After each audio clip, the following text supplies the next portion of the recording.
আসসালামু আলাইকুম। সকালে সবজি খিচুড়ি করে নিচ্ছি। এখানে আমি অল্প করে মিষ্টি কুমড়া দিয়েছি আর একটা আলু দিয়েছি। বেশি সবজি দিলে আমার বর আবার পছন্দ করে না। আর একটু সরিষার তেল দিয়ে নিয়েছি। অনেক কাপড় জমেছিল। তো আজকে খালা এসেছে ২ দিন পরে। খালা সবগুলো কাপড় ধুয়ে ছাদে মেলে দিচ্ছে।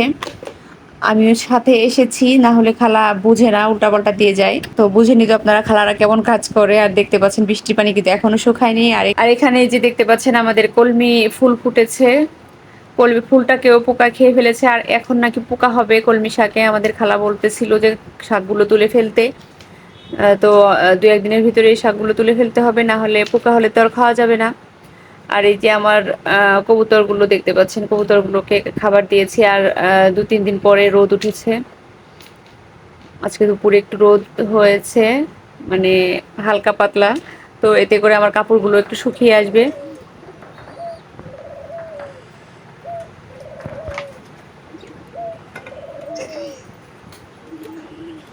ঘুঘুর ডাক যে আমার কি ভালো লাগে। আর এই ফুল গাছটা দেখতে পাচ্ছেন, গোলাপ গাছ। এটা হচ্ছে আমি যখন প্রথম আমার শ্বশুরবাড়িতে আসি তখন এই গোলাপ গাছ আর একটা বেলি গাছ ছিল। তো এটা যত্ন নেওয়াতে সুন্দর ফুল ফুটে এখন। আর আগে ফেলা অবস্থায় ছিল।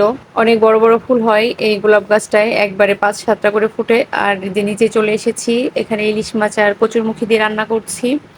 আমাদের এই খাবারটা বেশি খাওয়া হয়। আর এখানে মশলা কষিয়ে নিচ্ছি শুটকি মাছ দিয়ে। আমি কলমি শাক রান্না করব। ছাদে এত কলমি শাক থাকতে আমার বড় আবার বাজার থেকে কলমি শাক কিনে নিয়ে এসেছে।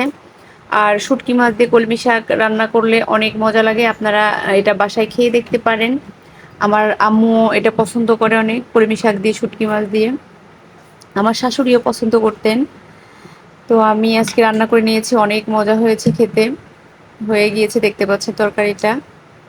আর এখানে আমার বর তো এখন মাঝে মধ্যেই মাছ নিয়ে চলে আসে বাসায়, অসময়ে অফিস শেষে মাছ নিয়ে আসে। এই যে দেখতে পাচ্ছেন একটা ইলিশ মাছ নিয়ে এসেছে। ইলিশ মাছটা বেশ বড়, ১ কেজির উপরে আছে। আর এখানে দেখতে পাচ্ছেন রাতের খাবার রেডি করছি। আমি এখানে খাসির মাংস রান্না করে নিচ্ছি। খাসির মাংসটা কষানো হয়ে গিয়েছে, এখন ঝোলের পানি দিয়ে দিব। আর রাজ্যর জন্য বেশি ঝোল দিতে পারি না, রাজ্য বলে বেশি ঝোল দিবা না। আর ওর বাবা বলে একটু ঝোল বেশি দিও, কারণ খিচুড়ির সাথে খাবো, খিচুড়িতে ঝোল না হলে ভালো লাগে না। তো এখন বাপ বেটা ২ মত, কোনটার মত নিব সেটাই বুঝে উঠতে পারি না। তো এই জন্যে দুটোই এক করে মিডিয়াম ভাবে রাখি মাংসের তরকারিটা, হালকা ঝোল। এই খিচুড়ি আর মাংস হচ্ছে রাতের জন্য করা। আর বাখরখানি চা খেয়ে নিচ্ছি আমরা সন্ধ্যায়। আমি গরুর দুধ দিয়ে চা করেছি। আর বাখরখানিটা হচ্ছে পুরান ঢাকার একটা ঐতিহ্যবাহী খাবার। তো সবাই ভালো থাকবেন। আল্লাহ হাফেজ।